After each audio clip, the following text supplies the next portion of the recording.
하나님 말씀은 열왕기상 2장 7절입니다. 마땅히 길르앗 바르실레의 아들들에게 은총을 베풀어 그들이 내 상에서 먹는 자 중에 참여하게 하라. 내가 내 형 압살롬의 낯을 피하여 도망할 때에 그들이 내게 나왔느니라.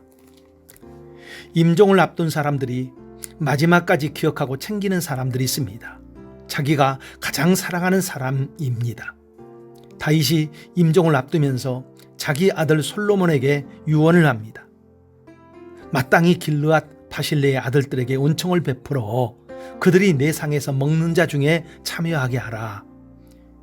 이렇게 특별하게 챙기는 바르실레의 아들들, 도대체 왜 이렇게 바르실레의 아들들을 다윗은 자신의 임종을 앞두면서 챙기고 있습니까?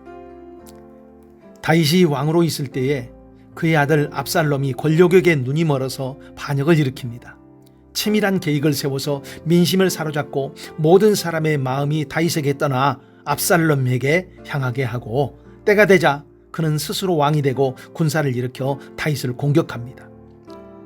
그때 다윗이 도망하는 모습을 성경은 이렇게 묘사를 합니다. 그의 머리를 그가 가리고 맨발로 울며 가며, 도망을 가면서도 그는 얼굴을 들 수가 없습니다. 아들에게 쫓겨가는 그 비참한 신세, 집안 문제로 인하여 나라가 뒤집혀지는 그런 문제로 인하여 그는 얼마나 수치스럽고 부끄럽겠습니까? 그런 그가 마하나임이라는 한 장소에 이르게 됩니다. 이 장소는 오래전 그의 조상 야곱이 두려워할 때에 이 장소에서 하나님의 군대를 만납니다. 야곱이 그와 함께한 하나님의 군대를 보는 특별한 눈이 열린 것입니다. 그런 사연이 있는 장소에 와 있는 다윗의 심정이 어떻겠습니까? 쫓겨가는 자신에게도 조상 야곱처럼 영적인 눈이 열려서 하나님의 군대가 보였으면 하는 그런 간절한 바람이 있었을 것 같습니다. 그런 사모하는 마음을 가지고 있는 다윗에게 한 노인이 몇 사람을 데리고 지금 당장 다윗과 다윗의 사람들에게 필요한 물품을 챙겨가지고 찾아옵니다. 그 사람이 바로 바르실레이입니다. 그때 바르실레의 나이 80세입니다. 바르실레는 그 한 가지 일을 한 것뿐입니다. 그런데 그 바르실레의 마음을 다윗은 죽을 때까지 기억하고 있습니다. 왜 그렇게 기억하고 있었을까요? 그것은 바르실레가 하나님의 군대로 나타났기 때문입니다. 분명히 바실레는 80세 된 노인입니다. 군인도 아닙니다. 그런데 다윗은 이 바르실레를 하나님의 군대로 보여진 것입니다.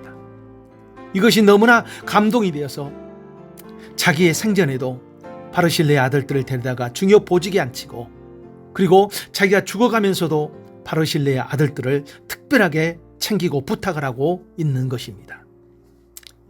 인생길에서 지칠 때가 있습니다. 그때 하나님이 나에게 나타나서 힘이 되었으면 하는 바람이 우리 마음속에 있습니다. 그런 우리에게 하나님은 분명하게 나타나십니다. 어떻게 하나님이 우리에게 나타나십니까? 어떻게 하나님이 자기의 군대, 자기의 사람을 보내십니까? 하나님의 마음을 가진 사람을 보내신다는 것입니다. 그래서 지친 나의 마음을 위로하고 필요를 채워주고 숙인 나의 고개를 들게 하신다는 것입니다. 하나님은 지금까지 다양한 하나님의 사람을 동원하여 당신의 삶 속에 위로를 주고 힘을 주면서 이렇게 세운 것입니다.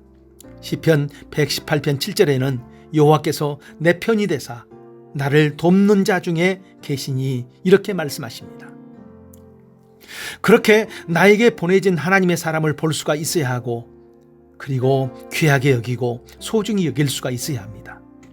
다윗은 자기가 할 수 있는 모든 힘을 동원하여 바르실레의 아들들에게까지 축복의 문을 열어주고 있었다는 것입니다. 오늘 하루길을 가는 우리에게도 하나님은 우리에게 힘주는 다양한 모습의 사람을 보낼 것입니다. 그들을 하나님의 군대로 보낸다는 것입니다. 그래서 무너진 우리를 일어서게 하고 힘있게 할 것입니다. 이제 하나님이 보내시는 그 사람을 바라보면서 감사하고, 그리고 그 하나님의 사람으로 다가온 그 사람들을 소중히 여기십시오. 기도합니다. 하나님, 오늘 하루길에도 하나님의 군대를 보내주옵소서. 그래서 나에게 힘을 주옵소서. 일어나게 하옵소서. 그리고 그 하나님의 군대로 쓰임받는 사람들을 귀하게 여기게 하옵소서.